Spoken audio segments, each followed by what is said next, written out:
I remember the first memory that I have of having a memory. I remember I was about 5 or 6, possibly 7, but I think it was probably 6 years old. So this was probably around 1971. It must have been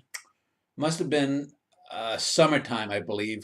I got up maybe around 6:30 in the morning, and on one of the local, I think, independent stations in New York, then they were rerunning the old Fleischer Popeye cartoons. They used to have them on time.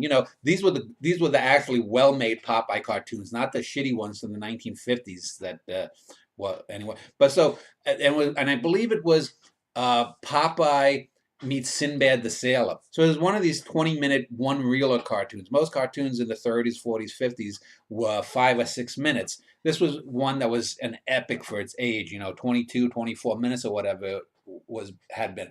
But I remember seeing that and saying, oh yeah, I remember that from maybe a year ago. Maybe I was 4 and a half when I had last seen that. And I remember remembering the first time I saw it.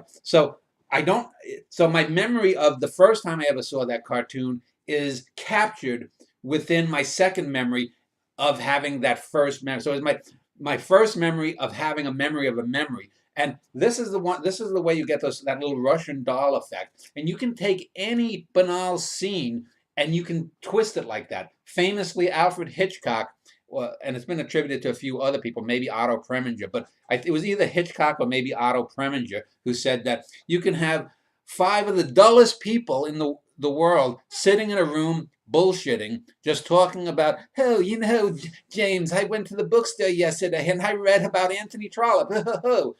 But you can take these dilettantes, and if you let the reader or the viewer know that underneath the floorboards is a hidden corpse, that changes everything going around, because you as the viewer now have a knowledge about something that the characters don't.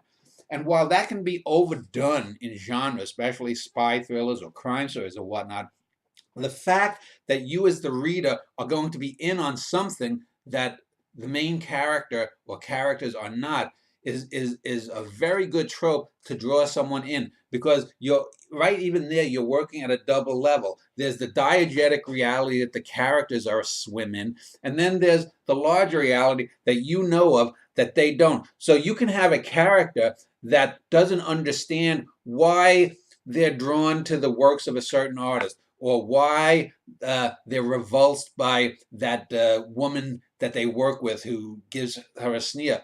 But the reader can see the undertow that the characters can't. And that creates a tension between the diegetic and the non-diegetic realities. And you can be talking about the most stupid things, like in this Western novel, for example. They go off on 4 or 5 chapters worth where one of the main characters has a handful of his horses stolen, either by the Comanches or by this bandito from Mexico, and they go after it, and they just go around and they go around and they go around, and it's just an excuse to have them talk a little bit about some of the areas of Western Texas, but nothing deeper happens.